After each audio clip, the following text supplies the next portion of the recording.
आप लोगों से हमारा करबद्ध प्रार्थना है, पंडोकर धाम में ऐसा सिस्टम मत बनाइए कि पुजारी पंडों को मत लपकाइए। फिर यही आपके बड़े बड़े उनके हाथ बन जाते हैं, तो उनके बड़े बड़े काम करने का मन हो जाता है, फिर वो आश्रमों की व्यवस्था बिगाड़ते हैं। उनकी बाकायदा पंडोकर धाम ट्रस्ट की तरफ से वेतन है। उनको नहीं लग रहा है, उनका उतने में नहीं बन रहा है तो ना करें। संस्था को लगेगा तो उनकी पगार, उनकी वेतन बढ़ाई जाएगी। और आप पे नहीं बना तो घर जाइए। लेकिन आप लोग जो करते हो ना, अरे तुम्हें कुछ बताना तो होगा तो मैं खुद बताऊंगा। जब हमें बताना ही नहीं है तो फिर कौन कौन बताएगा? क्या वो पंडोकर सरकार है कि गुरुजी है कि त्रिकालदर्शी है? यदि होते तो वो यहां बैठे होते। मेरी बात समझना, हम क्या कर रहे हैं? कई बार आप लोग व्यवस्था बिगाड़ते हैं। तो हम आप सबसे फील करते हैं कि मठ मंदिरों में जो पूजा पाठ कर रहे आचार्यगण हैं, जो ब्राह्मण से हैं, उनको आप मत बिगाड़ें। यदि आप दक्षिणा देना चाहते हो तो मैं मना नहीं करूंगा, शुक्राचार्य नहीं हूं मैं, लेकिन बाकायदा फिर उनके बैंक अकाउंट में डाली है।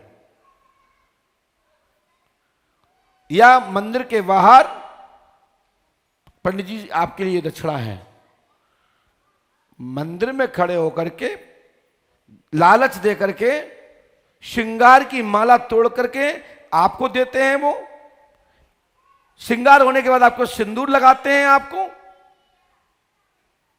आपका प्रसाद किसी प्रकार का हो, फिर वो हनुमान जी के सामने लगाते हैं, उससे अशुद्धि होती है। हमारे प्राचीन काल में जितने भी मठ मंदिर हुआ करते थे, तो पहले एक सिस्टम था कि भगवान का प्रसाद कहां बनेगा और कैसे लाया जाएगा, कब आरती होगी, कब श्रृंगार उतरेगा, कब श्रृंगार चढ़ेगा। अब तो भैया राजा साहब 5,000 रुपया दो, श्रृंगार बिगड़ पर्दे के ही लग चढ़वा लो। मैं सही कह रहा हूं राजा साहब? तो ऐसा काम हमारे जो लालच बस कुछ करते हैं, बड़े बड़े लोगों की लालच में जो आ जाते हैं ब्राह्मणगण, मैं उनसे करबद्ध प्रार्थना करता हूं, आप अपनी गरिमा को बना के रखें।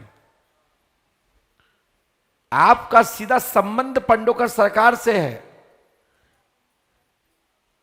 आप अपनी गरिमा नहीं रख पा रहे, कोई बात नहीं, तो पंडोकर सरकार की तो रखो प्रभु। यदि तुम्हें ज्यादा चाटुकरता की आदत आई गई है किसी बड़े आदमी की, कुछ लालच बस, तो मंदिर से बाहर निकल करके जाओ, बाहर पैर दाबो, उनका सूटकेस उठाओ, गाड़ी में बैठाने जाओ, गाड़ी में लेने आओ और वेलकम करो, तो अच्छा मिल जाएगा।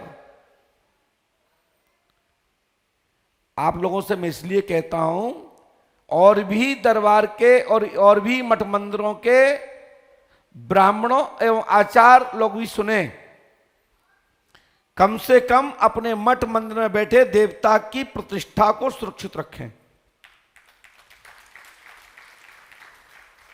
हम ये नहीं कहते कि आप भक्त को प्रसाद ना दो, प्रसाद दो, आशीर्वाद दो, उसकी आस्था में कोई कमी हो तो आस्था बनाने का काम करो,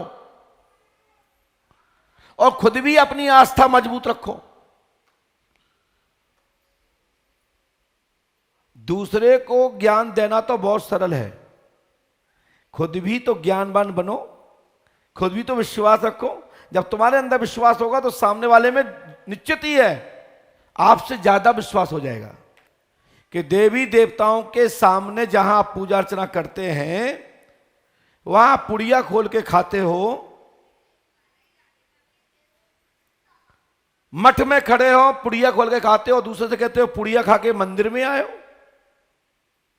तो ये लागू तो आप पे भी होता है कि जब आप मंदिर में ही खड़े होकर के पूजा कर रहे हो और पुड़िया मुंह में दबी है और दूसरे से कह रहे हैं कि कुल्ला करके आओ, तो क्या ये उचित ज्ञान है? तो कहना चाहता हूं कि पुड़िया खाते हो, कुछ भी खाते हो, तो उसके लिए एक टाइम है। अपनी जगह पे किसी दूसरे को बैठा लो और बढ़िया जाओ बाहर मंदिर प्रांगण के बाहर, पुड़िया भी खाओ और खीर भी खाओ। हमें क्या दिक्कत है? तो आप लोग पंडुकड़ धाम आए, बहुत अच्छा किया। हम पे जो भी बनेगा, मैं आपके जीवन के विषय में, आपके उत्थान के विषय में, आपकी तरक्की के विषय में, आपके कल्याण के विषय में जो हमसे संभव हो सकता है, जो हमें गुरु कृपा से प्राप्त है, वो रास्ता देने के लिए मैं सदैव आप लोगों से बाध्य हैं और सदैव मैं सनद रहता हूं बोलने के बाद अपनी बात की पुष्टि करने के लिए।